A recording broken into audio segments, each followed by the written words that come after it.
From PRX and KPBS, this is Port of Entry, where we tell cross-border stories that connect us. I'm Alan Lilienthal. Todos los días, cientos de personas llegan a la ciudad de Tijuana al llamado turismo médico. In Tijuana, medical tourism is blowing up. Mexico is striving to become a worldwide leader in medical tourism. About 1 million people, mainly Americans, travel to Mexico every year for all kinds of medical treatments. You have dentists, pharmacies, and other medical services that cater specifically to Americans. Tijuana is actually something you can afford. It was like $4,000 to get it done, and here, I don't even know, it's probably like $12,000 to $15,000. The entire Tijuana landscape immediately surrounding the border has just completely transformed. Family place, tequila, margarita. Flashy, blinking digital billboards advertising dentists, cosmetic surgeons, and cancer clinics are everywhere. All over Mexican right here to my place. But towering over them is a huge new medical center and hospital that just opened its doors. There's a lot of talk about how this new medical center is going to be the most technologically advanced hospital in all of Latin America. I actually went to the launch party for another newish center called New City Medical Plaza in 2019. It was crazy. There was wine, cheese, a huge stage with a wild light show and like a 13-person band. A ton of politicians and business people were there. It felt like a fancy wedding. These shiny new medical buildings stand tall here at the border, poised for a future where the billions of dollars being spent by lots of people from the US and beyond just keeps ballooning. And the pandemic, it's barely put a dent in the industry's growth. In fact, COVID-19 is actually driving a big boost in plastic surgery procedures in Tijuana, thanks in part to people staring at themselves in Zoom meetings all day. And it's causing people to see themselves on screen in not the most flattering light. Many are now getting Botox, fillers, and facelifts, keeping some plastic surgeons very busy. It's called the Zoom boom. So yeah, Tijuana is big time when it comes to medical tourism. Most people are crossing south to save money on medication and medical procedures. But some people, folks like Maria Davis Cherry, how are you? They aren't crossing the border to save dollars on things like nose jobs and dental veneers. For 3 weeks, I think it's about 22,000 and some change. Where's that money coming from? Your savings? Mm-hmm. People like Maria are crossing the border hoping to save their own lives. We are in Tijuana, Mexico, right across the border, and I just finished my last natural holistic cancer treatment at Immunity Therapy Center.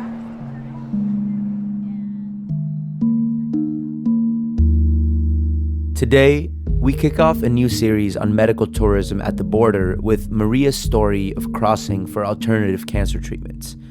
It's really a story about faith and belief and looking death right in the eye. Ahorita regresamos.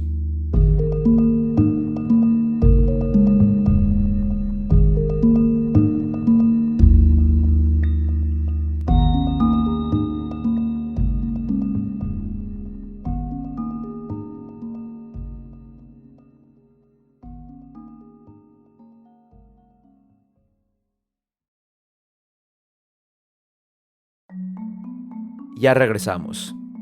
So, when Maria gets a headache, she doesn't reach for Tylenol.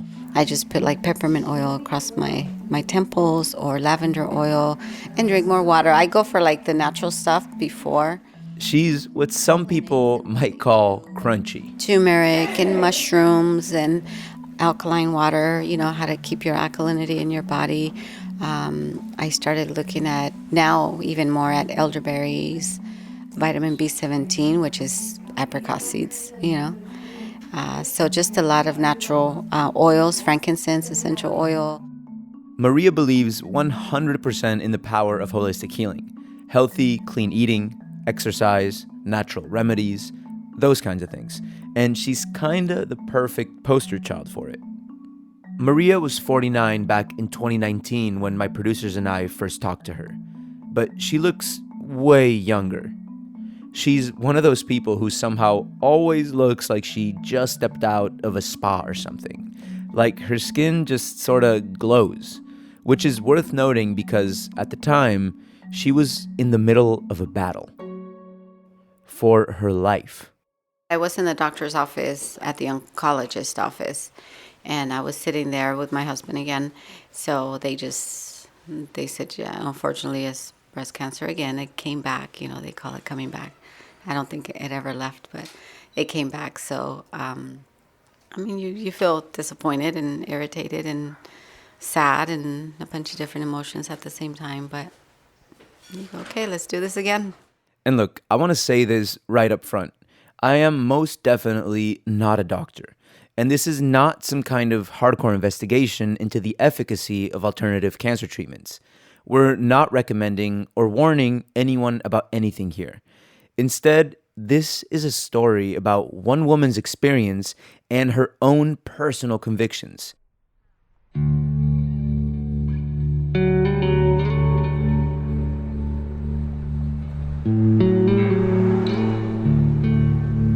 Maria lives in Otay Mesa, a city really close to the U.S.-Mexico border. I just go out from my yard and you can see all the little lights.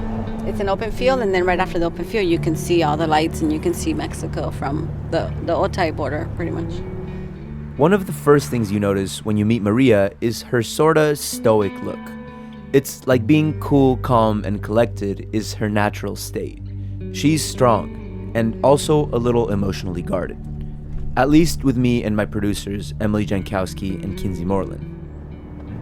Man, how do you stay so tough? Did you build a wall around your heart? I mean, how do you stay so strong? No, the only thing we can do now is to educate ourselves to keep pushing forward. It's another day, Adelante. Gracias. The Bible says, if you pray, don't worry. But if you worry, then why pray? So I just don't worry anymore. I think stress is going to probably even cause bigger things. So I think the more you stress, the more you get things in your body, and worrying about it is not going to change that I got cancer twice, Don't you get mad, though? Oh, yeah, of course. I'm just not mad right now.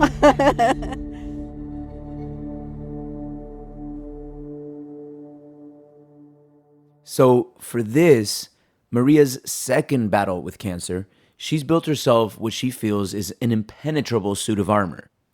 Armor that's made up of her faith in God and her newfound faith in holistic healing. The first time around, My first diagnosis was April 1st, April Fool's, 2015. Maria did all the things you're supposed to do when you have breast cancer. Chemo, a double mastectomy, and very potent cancer drugs. But the surgery, and especially the chemo and radiation, Maria absolutely hated how it made her feel. You lose your taste buds, metallic mouth, constipation or diarrhea and or both, infections, hospitalizations, weight loss, stomach issues. You're tired. I got mouth sores and I couldn't eat anything. That's when I lost the weight.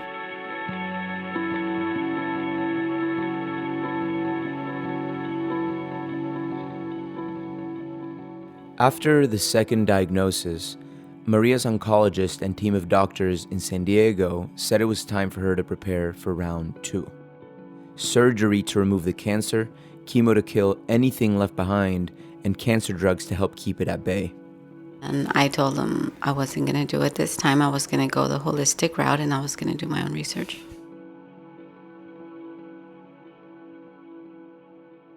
You got something wrong with you? There is a Mexican remedy for that. So here's the thing about Mexican culture when it comes to folk medicine. A lot of Latin people have stories about our moms or abuelas and their special herbal remedies. Here's a YouTuber named Ruby breaking it down. And heal you as well. There's always a tea. There's a tea for when your stomach hurts. There's a tea for when you're in pain. There's a tea for everything. Your parent will do this to you. Sana, sana, colita de rana. And maybe you've been to a botanica.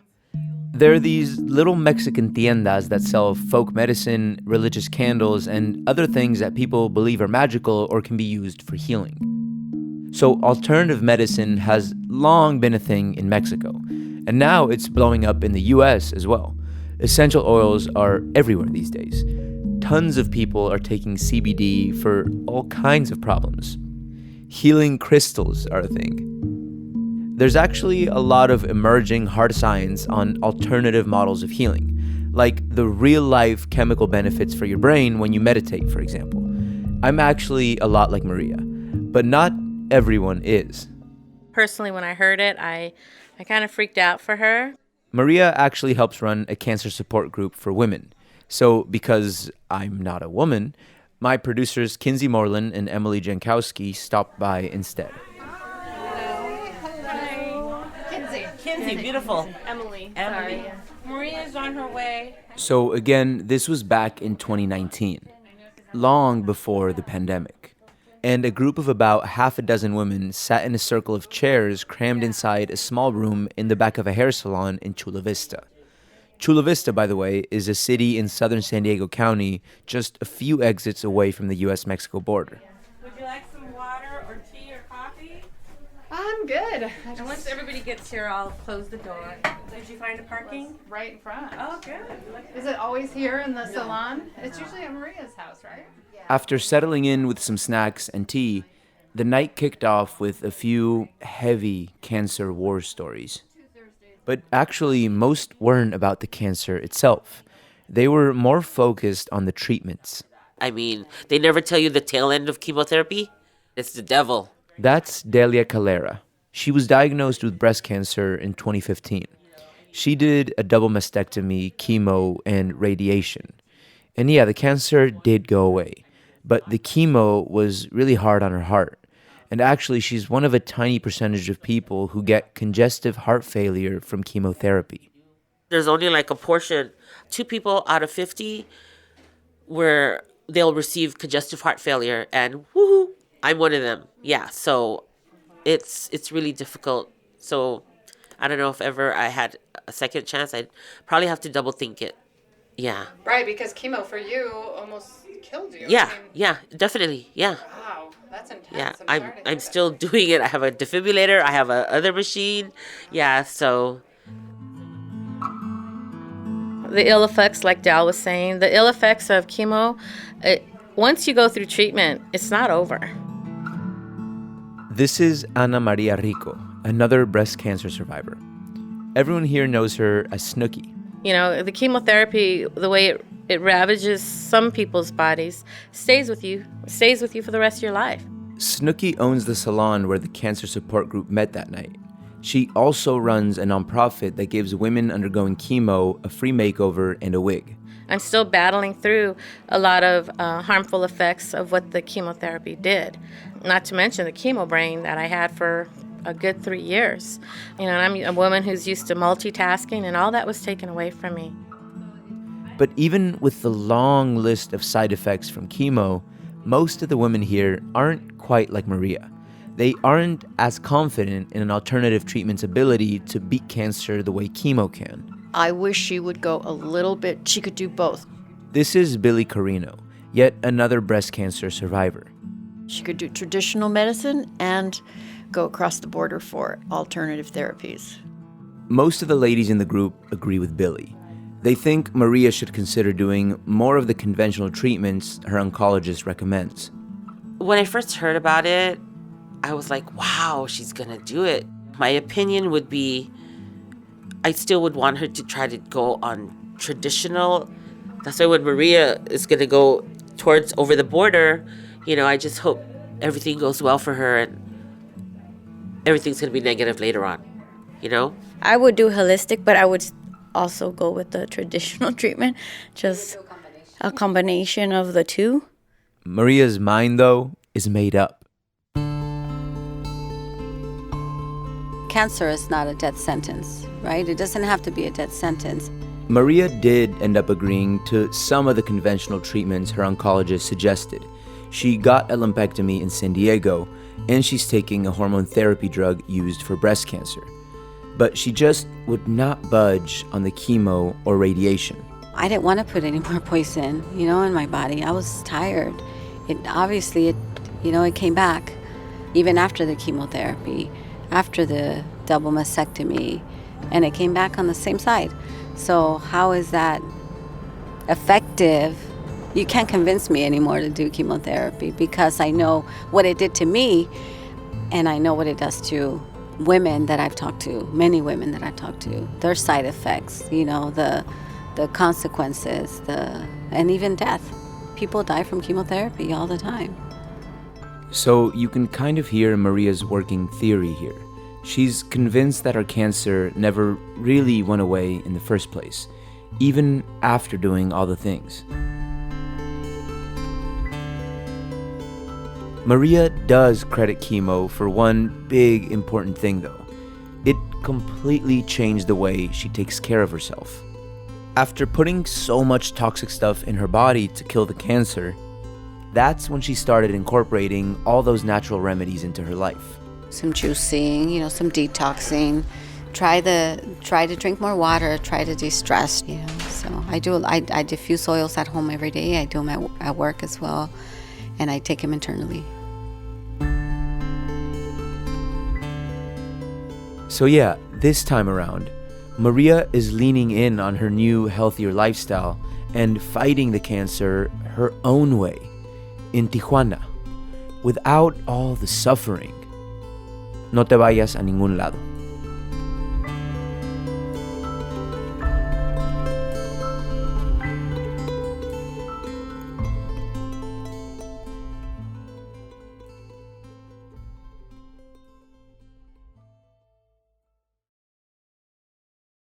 Bienvenidos de regreso.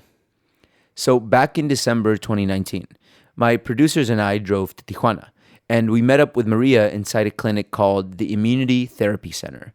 She had just wrapped up the last of her treatments and was finishing up lunch. So Maria is there. Hola, Maria. Hi. How are you? Good, how are you? Good to meet you. Oh my God, surprise. Gracias. I'm just finishing up. ¿Estuvo rico? Was it nice? It was good. Yeah, it was really good. It smells really nice in here. It's really good, actually. After lunch, we sat down with Maria to talk about all the different treatments she had done at the clinic. There's a little machine called a Mag-Ray, so it's like a lot of heat. They give you a lot of heat. So it was the Mag-Ray, so it was like a heat lamp, and then it's a mat that you lay on. It's a different one, and it's also heat. And then they give you, I have a port, so they give you therapies like vitamin C, vitamin B17, a Newcastle vaccine, and they give you, there's this little light, it's called Halo. So you kind of open your mouth and let all the little particles go in, and they kind of works. Everything works to destroy cancer. When you ask them, they're like, what is this for? They're like, for cancer, for cancer, for cancer. So everything's for cancer. So yeah. So that day, Maria was seriously glowing. She looked super refreshed and healthy.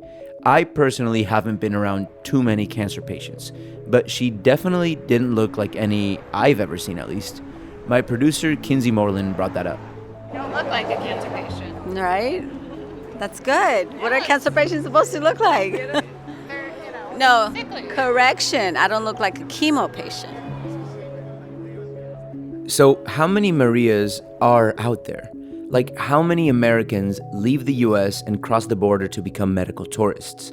The U.S. government estimates that close to 1 million people in California alone cross to Mexico every year for some kind of medical procedure or to buy prescription drugs.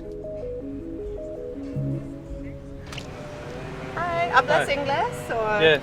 A few weeks after we met up with Maria that first time, my producer Kinsey wandered through the traffic jam at the border crossing, poking her microphone inside cars waiting in Tijuana to cross to the U.S. Can I ask you just why you're crossing today? Well, we are crossing because we have patients from Mexico. She's one of us patient for cosmetic surgery. Oh, really? That's right. She stood near a lane that's actually reserved for people just like Maria, a designated medical lane for people undergoing procedures. I work in the medical field.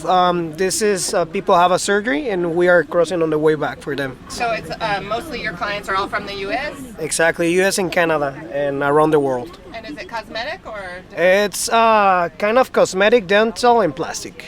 Oh, okay. Everything one. Yeah? Yeah. How's everyone feeling? Great. You ready to get back to the United States? Yeah.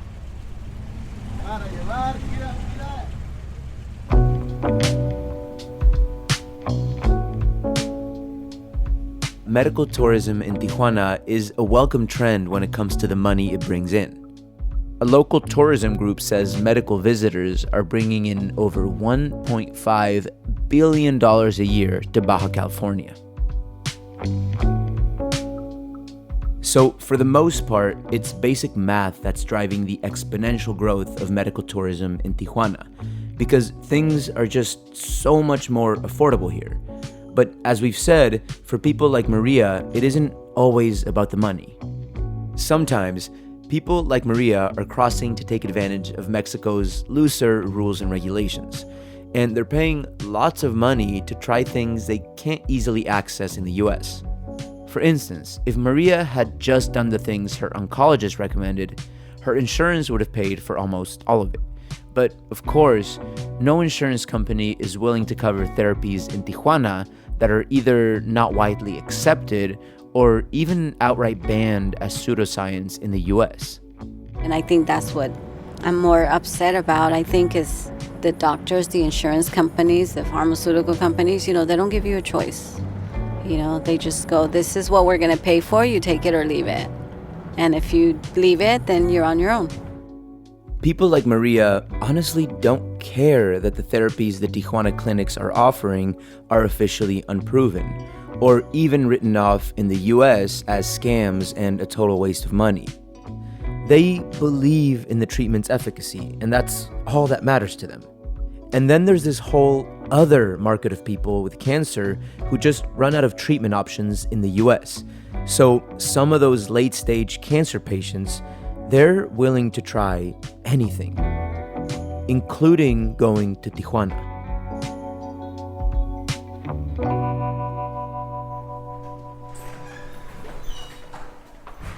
People that comes to us, there have been, is when conventional methods fail them. This is Carlos Alvarez. He works at the clinic in Tijuana where Maria was treated.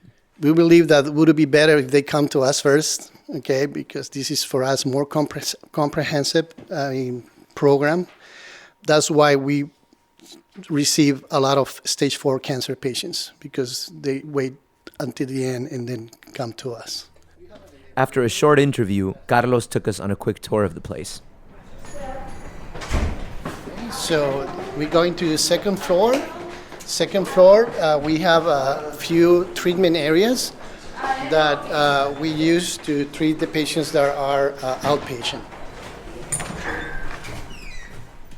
So the clinic looks like what you might expect. Lots of beds covered in crisp, clean sheets, private patient rooms, nurses' stations, and then the treatment areas. And that's where things diverged a bit. There were a few tools and instruments that didn't look like standard medical devices. Carlos described them as, quote, special equipment that kills cancer cells.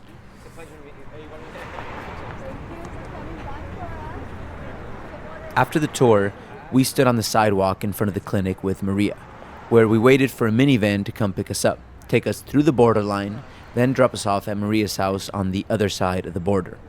Here we go. An adventure back to the U.S., guys. After a quick drive from the clinic to the borderline, the driver headed to the special medical lane. Oh, the medical lane is empty. It's empty? If it's empty, it's okay, but if it's not, it usually takes... Yeah, no, there's no traffic through the medical. It was shorter than the normal lanes of traffic, but we still had to wait.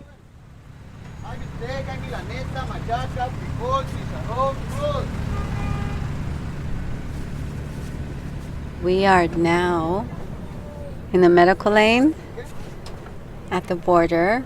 should roll down your window.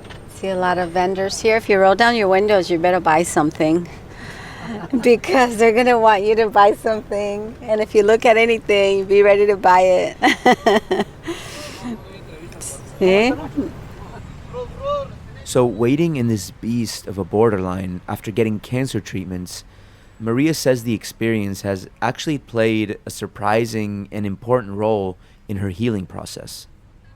On the day we crossed, a young mother with a baby strapped to her chest was standing in between the lines of traffic at the border, asking people driving by for money in exchange for chicle. Then there's the guy in the wheelchair who can't move his arms.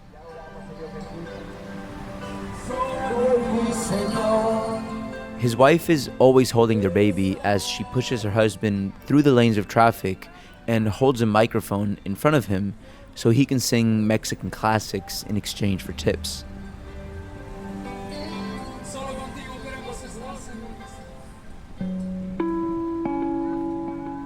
Seeing these heartbreaking things, Maria says it puts things into perspective.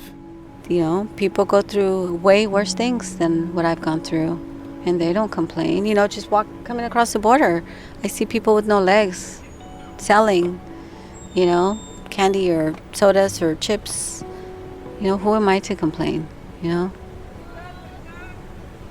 And it's just hard and it's just there.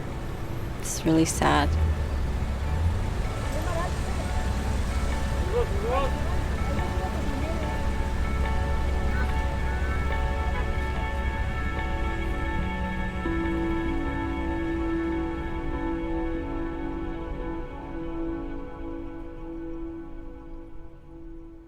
Mostly, Maria says she's confident in this choice of hers to refuse chemo and radiation and do alternative treatments instead. But her life is literally on the line. So, yeah, of course she feels a little nervous sometimes. I worry. I mean, I'm not saying that I don't worry. It's always in the back of my mind, you know, the what if. But I don't stay there. I don't stay in that moment. I'm not going to sit in the worry. I worry. I say, well, what if it happens again? You know, I'll deal with it when it gets here. For now, I'm going to get up and go to work. For now, I'm going to get up and enjoy the sun.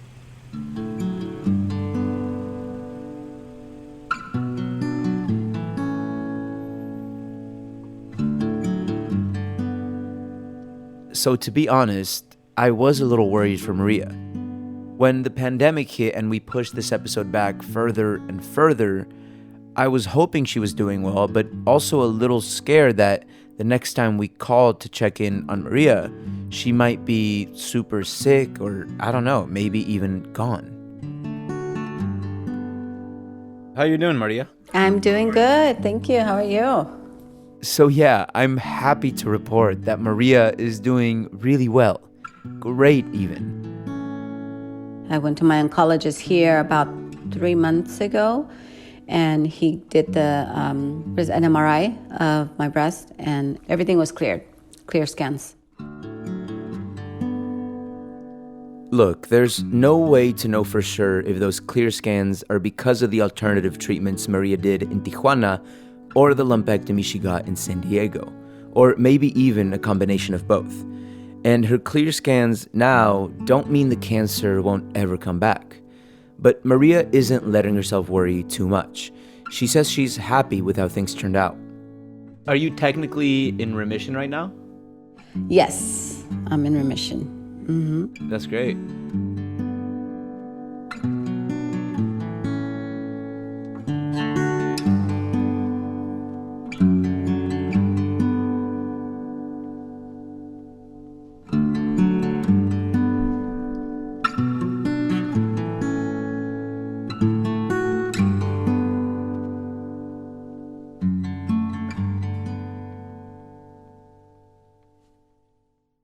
Next time on Port of Entry.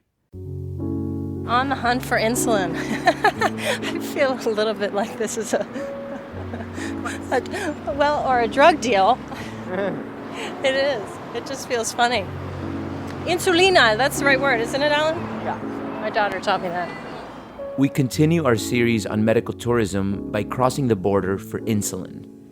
It's really a story about desperation and frustration and how the border is literally a life-saving alternative for some folks who can't afford drug prices in the US.